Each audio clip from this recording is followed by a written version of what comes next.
Hello, everyone, and welcome back to Hex Heist Wandless Wired. This episode, we are going to call this the Silver Flicker, and hopefully we figure out why before its end. Last we left our witches, they had just left a party, a never-ending one, but one they had to leave nonetheless, after making a deal with the Gutter Queen to take out her ex-wife, the Mammoth, a mafia-style kingpin in the undercity of Pittsmith, another section of New City. As our witches fled the party to try to get some safety and some distance from the neon jungle by reaching out to Ember's old community, the Valdivians, they were set upon by a hexhound, one that was far too familiar and far too close to home, revealed to be whatever is left of an enemy's twin sister. As our witches recovered, desperately escaping this juggernaut of ruthlessness, they came upon a campsite. Omega, please show me the Valdivian campsite, as you are awash with colors. There are glass bottles hanging from tree branches, little lights inside of them. No enchantment whatsoever. There are hammocks everywhere. You can see them go all the way to the tops of the canopies of the trees that you are around.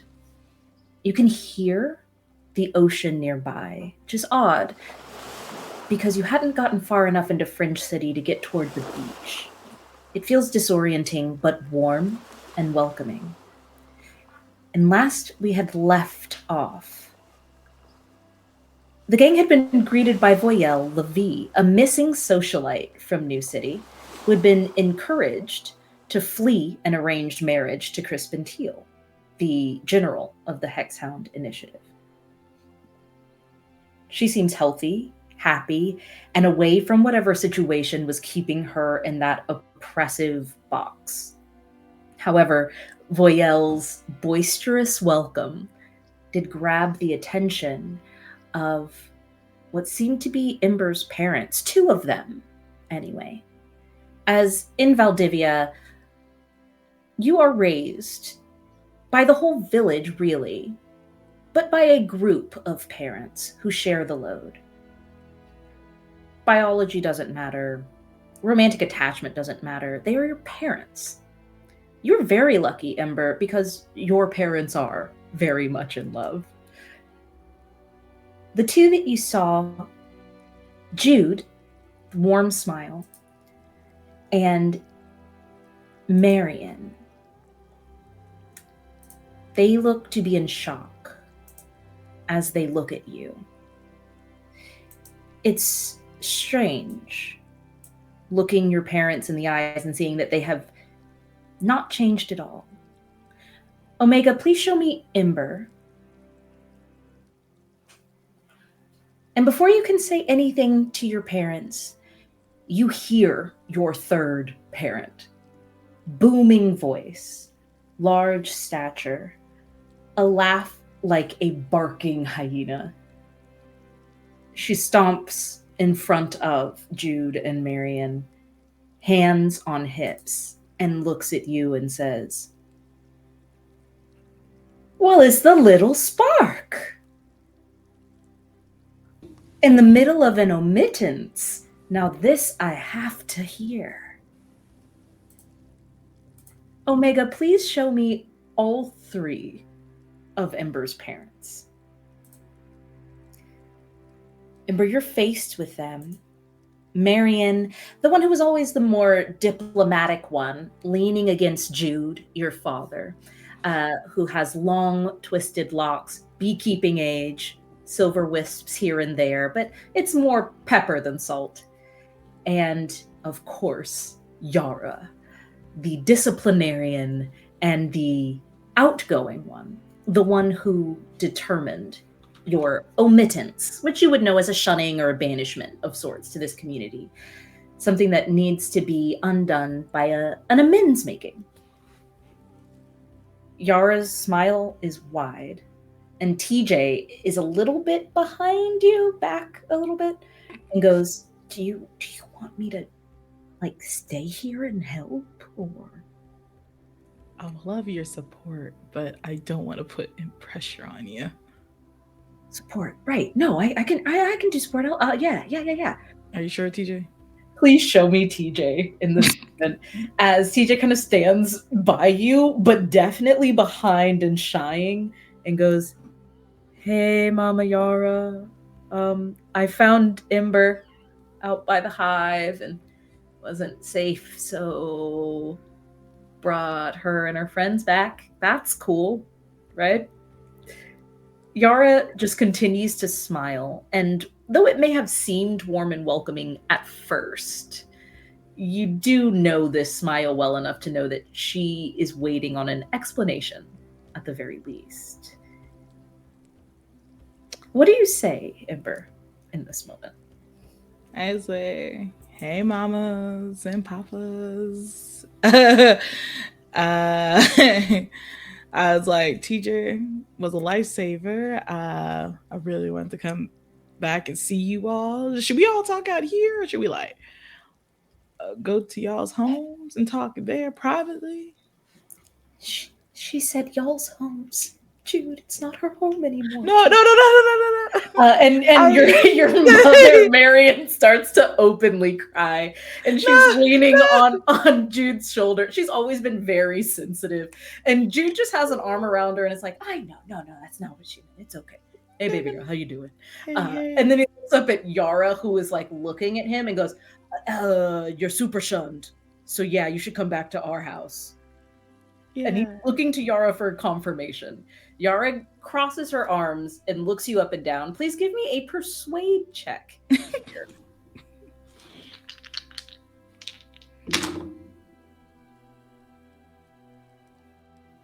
That is a 10. Okay. Please mark an experience. As Mama Yara says, no, Jude, anything she can say to her entire neighborhood. And Voyelle Levy has, like, she's a socialite. She picks up on social cues. She goes,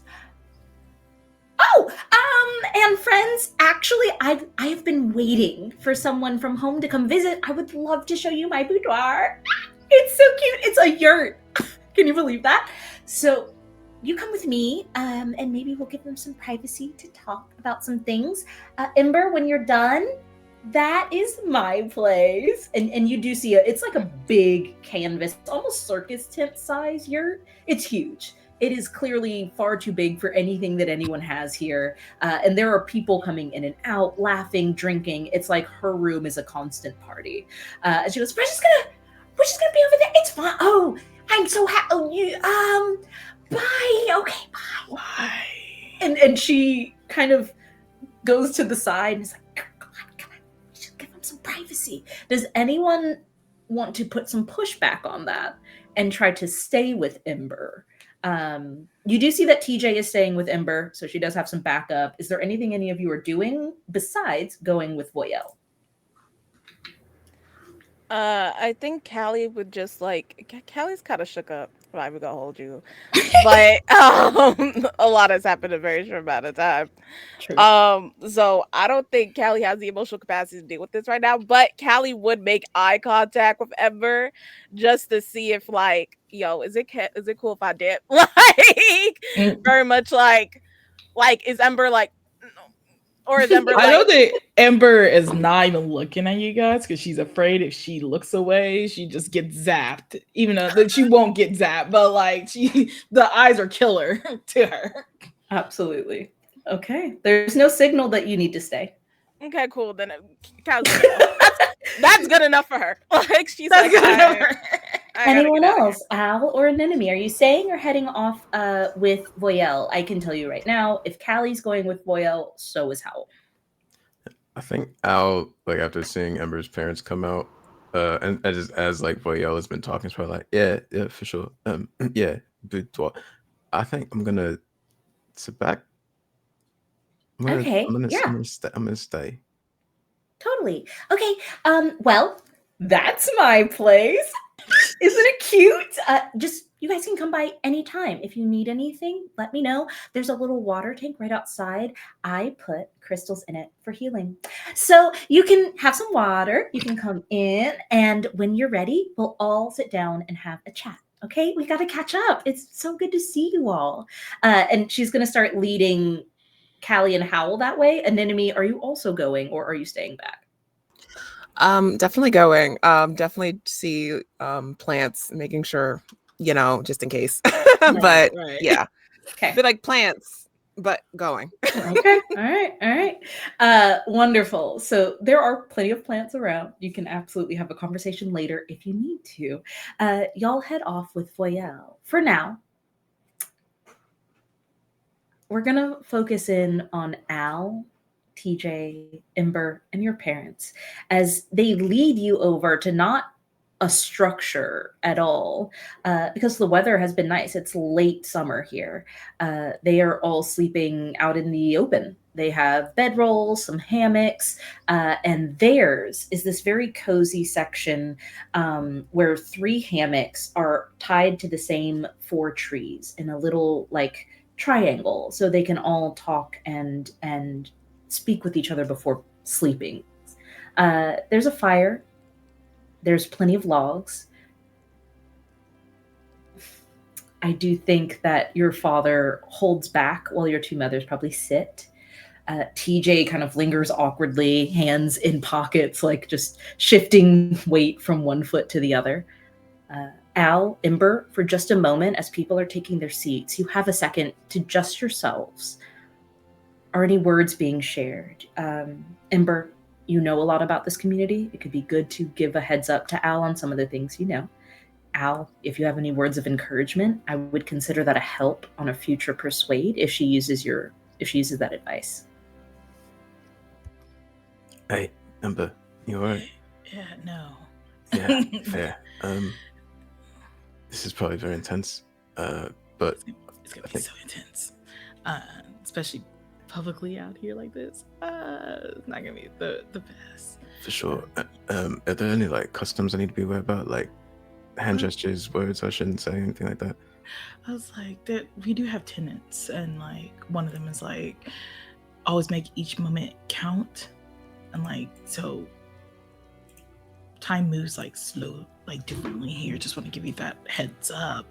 I was like, my dad is the one that's kind of more understanding, so I'm probably gonna try to talk to him more and just him more to like hopefully be on my side on things.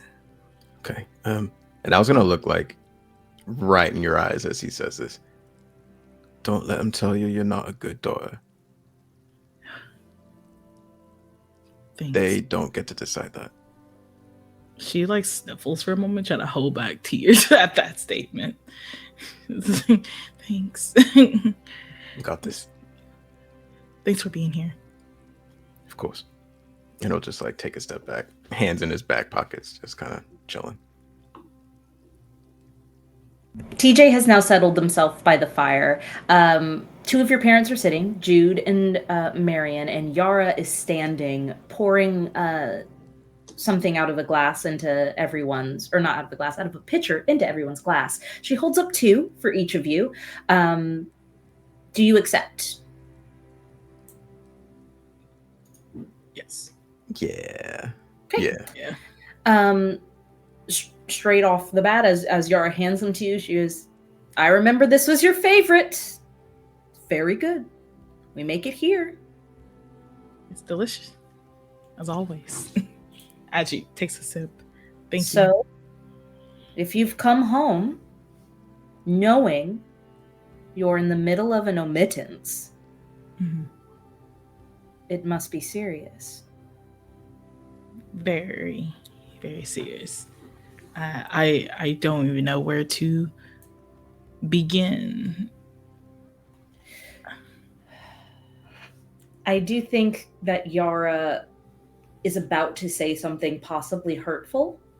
And Jude stands and clinks his glass to hers and goes, "Drink, baby, sit down. Come on, let her talk. You're all the way over here. None of us can hear you over here." And kind of leads her to sit so she's not towering over you anymore.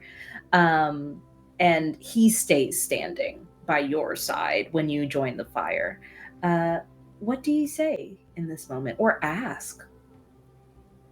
I think Ember like takes another big gulp of the drink and just like trying to figure out like she should start the story about why she's back, or like should she start why she left, is what she's debating on in her head. And like I think she just starts off being saying like I am here to apologize to you all. The person y'all saw on social media was not your daughter, not at all.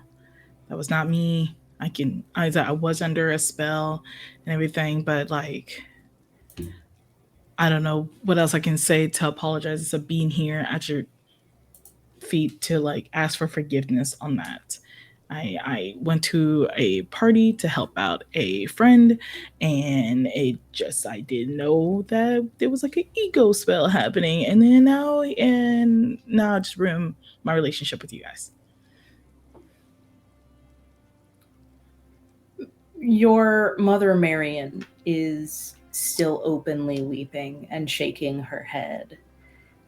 You give me an insight check, please. Give me a vibe check. The vibe. Yeah.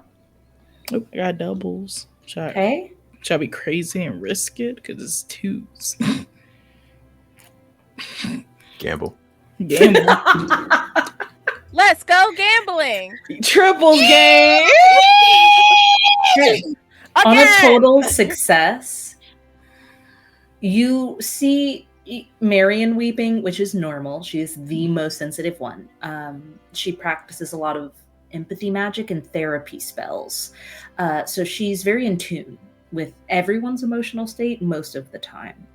However, you see Mama Yara's fists are balling up in her lap as if she's trying to keep from getting angrier. And as you look at Papa Jude next to you, even he is getting misty-eyed. You can tell this is not the explanation they care about. They want to know why you left them and never reached out, never came back. It's with a triples, that is what they need from you in this moment. Okay. And so she'll take a deep breath, and then she starts the story. It's like, I'm so sorry for leaving you all without a word. I just want you guys to know that I didn't take anything you guys did for granted. I appreciate you guys raising me, and I love you guys to death. I really do. And I just been going through a lot of like changes that I noticed, and I wanted to learn more about where I came from before being with you guys. Your parents are taking this in very different ways, you can see. But TJ, because they said they would support you, kind of pipes up and goes, "The danger is real, and I know omittance is important to us, and I wouldn't support anyone in breaking it if I didn't think their life depended on it." And they take that in. However, Mother Marian stands and comes to you. "Omega, when you can, please show me the Valdivian campsite with Ember and TJ and Al and Ember's parents. As they all stand, holding up glasses. And they clink. You may remember this. I'm not sure. This is not a tenant. This is just a cultural thing they do. Go ahead and give me a comprehend check to see if you remember what this signifies in this moment, and indeed whether you should clink at all. Okay.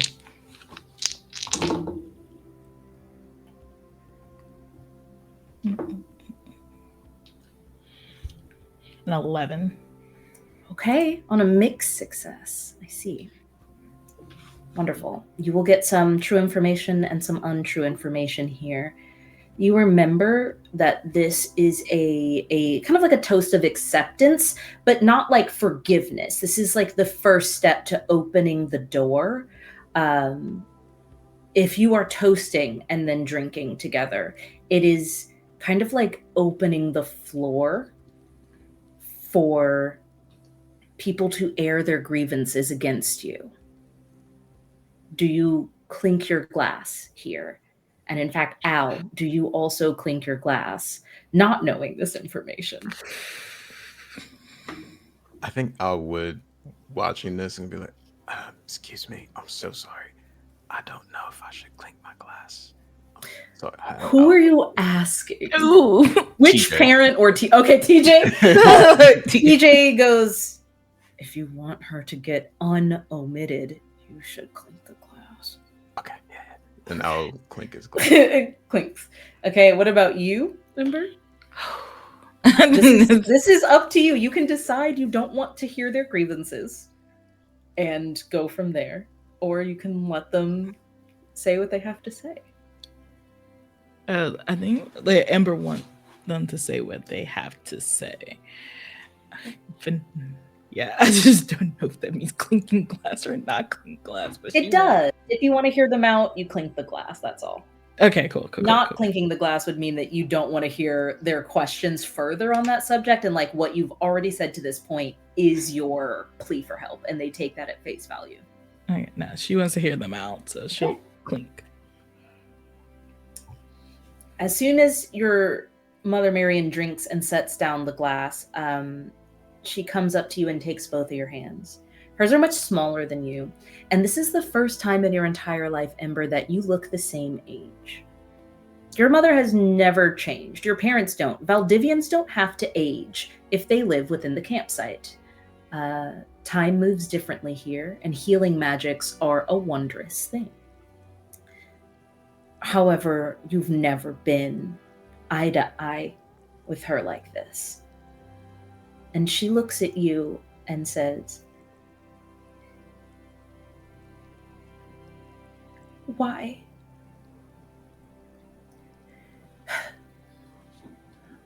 Why are you going wandless? It's the only thing that is truly forbidden here, darling. You know this. We had no choice." Again, there's no technology here, really, besides anything you wouldn't be able to string together from scraps from Fringe City. If someone shows them a video of you photoshopping yourself going wandless, that's real. Oh, that's so real. I'm so sorry, Dan. That was so funny. Okay. I think it takes like Ember looks at her at her mama like questioningly for a moment, confused, because she's like, in her mind she knows she has never gone wandless, and now she's like recounting and like, oh no, she like in her brain like there's never technology here, and she thought no one here would ever see it. And Amber like looks at everyone back at her, and I was like, this is gonna sound very insane, and I hope you follow along with me, Mama. That's not real. I it's hard to explain, but I was protecting a friend by doing a falsified story to help them out. Al's not saying any words, but he's nodding his head. If I was like, Wandless like makes you go like kind of insane, kind of crazy, and I know I crash out a lot, but I promise you I'm not that, and I have not gone Wandless. I have our family's wand and everything. We're good. It's a thing. And you are telling the truth here. Yeah. Okay, lovely. Roll me a comprehend check, please. Please help me out, gang. Oh no. Wait, maybe. Sorry. A 12. Okay, a mixed success. This is going to work a little differently because this was a roll to see if you remember your own tenants. And on a mixed success, you may remember the tenant, but you don't remember what magical counterpart it has, such as make each moment count. Its magical counterpart is time moves differently inside Valdivia. Roll me a d4, please. Wee. 2. Okay. You remember, this is good, you remember that there is a tenant called Always Remain True. You do not remember the magical counterpart to it. As Mother Marian realizes you're telling the truth and goes, "You're lying for subscribers?" Yes. Amber doesn't see no reason to lie about that part. And it's like, yes, I lie to get subscribers, to get by and help a friend out in need. Like, help my community, which is my friends, as she gestures to Al, and friends back there, as she gestures back to the housings and stuff. They're also part of my life and my family right now. They protected me in many ways. And if me making a falsified story to get subscribers helps them out, then I'll do it again. As you say that, your mother's hand slipped from yours, as you show no remorse for leading a deceitful life, even if it is for altruistic reasons. And she kind of holds her heart closer and turns into Mama Yara's side. And your father, Papa Jude, looks down at you and says, "Well, you always were very loyal to your friends. And tough as heck. I'm not surprised that you would do something like that for your friends. Do you mind if I ask you a question, Sweet Bean?" I don't mind. Why? Not why.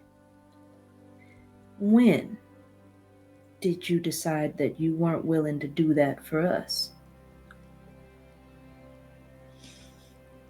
And there is no malice there. He is heartbroken and curious. He just wants his answers. No. Who? Amber is more and more heartbroken at it, because that's she's one of the top parents that she goes to the most, and is most heartbroken to let down the most of how kind-hearted he is and stuff. But Amber is just I was you guys are always been in my heart. I'm so sorry for being selfish in the moment of leaving you guys. I just wanted to find myself, and I was planning on coming back, and I was planning on trying to reach out, and then after everything happened and the shunning and everything, you guys was the only thing that's still been on my mind, and I knew I had to come back here. I'm so sorry. He doesn't look upset. He rubs your back as you're explaining, as well, as if he's trying to comfort you, and goes, "No matter how long you stay away, you're my daughter. I just was hoping I'd get one of them fancy glitch cards, you know? They tell you where you've been, and then I could have shown that to Perry." And you see the parrot, his familiar, on his shoulder. It's like, "Perry loves pictures. I thought maybe you'd send us something. Just a hello, or, you know, we don't get texts out here, but, ooh, can you do that skywriting thing? I saw some words in the sky once. That was fantastic." I'll get you a skywriting. I'll do that for you guys. Just on my birthday, baby. That would be nice. Yeah, And yes. he clinks his glass to yours. Give me a comprehend check, please. All right, guys, we're gonna risk it again. Double twos. Yeah, that didn't happen, but a 9. Okay, you don't remember a tenant, but you would know what this means anyway, because of how Mother Marion reacts. Jude clinks his glass to yours and says, "It's gonna be all right. Give him a minute." And Mother Marion smashes her glass into the fire. It seems that one parent has decided to uphold the omittance, and one is willing to unshun you. There is one final parent to talk to. However, we're going to cut from here. Omega, can you please show me just Voyel's boudoir? As you find yourselves in a bit of an interesting situation, I'll say. The three of you, Callie, Anemone, and Howl, follow Voyelle back to her yurt, which is draped in tapestries of deep jewel tones, purples and fuchsias and golds and oranges, and these extremely lush tones and colors. Everything is plush, cushions everywhere. There are places for people to relax, places for people to read. You see people mill in and out very freely. Voyelle is not being greedy with this amount of luxury at all. This just seems like the new community hub. Like, this is like basically the rec center of this campsite.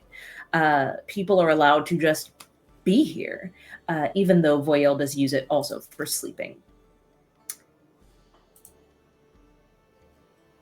Omega, please show me Voyelle.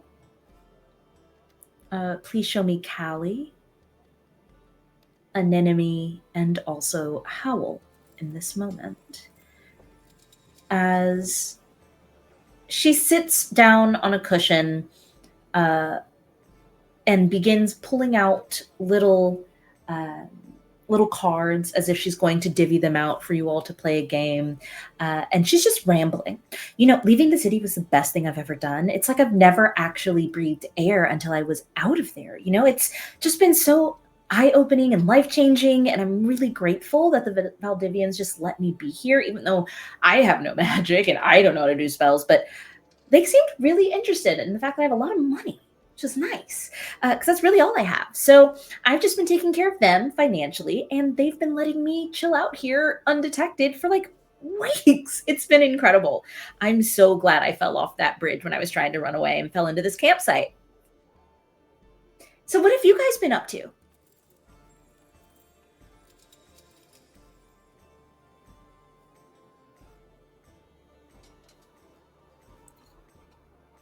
You're muted. I just realized I was muted. Oh my gosh. I've been trying to talk.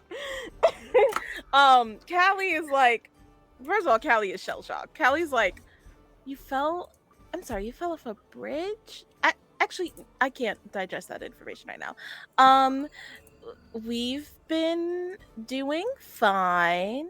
And by fine, I mean, extremely not good. Oh.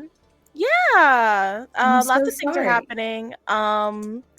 The city is probably gonna be like overrun by like evil people. Your ex-fiance that you didn't know was your ex-fiance and stuff, like, is definitely like planning some crazy shit. And also, like, I'm a fucking felon. And yeah, so I mean, like, it's been whatever, it's been fine. I'm gonna go lay down. Callie's gonna go lay down on one of the Okay. Wow. Okay. And that's unfortunate. How about you? And she turns to you, Anemone.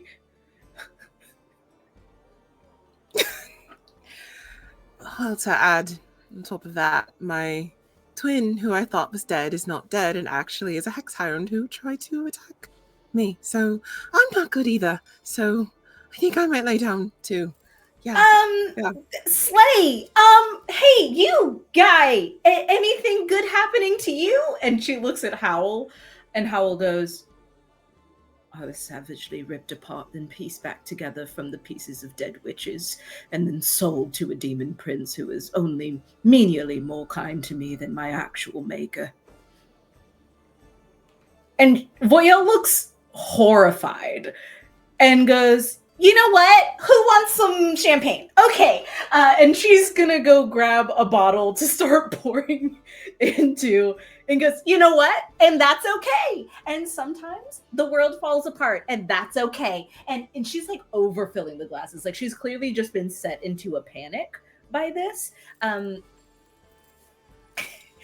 she takes one with a very shaky hand and is like, and at least we're safe here. At least nothing can ever get us here. And everything's fine, and I don't have to worry here, and no one can find me.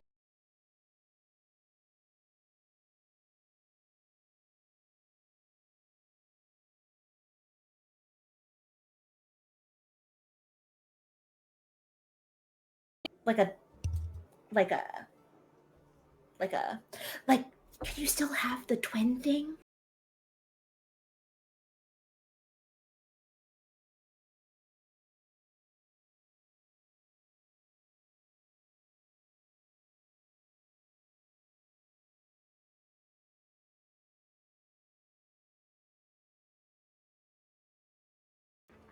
You're so sweet, and I'm glad that life here has been really good for you. Life has not been really good for us. Yeah. Don't worry.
this.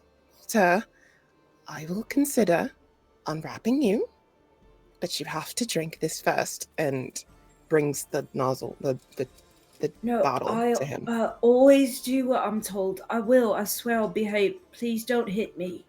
And Just he drink tries to get you to give him the water.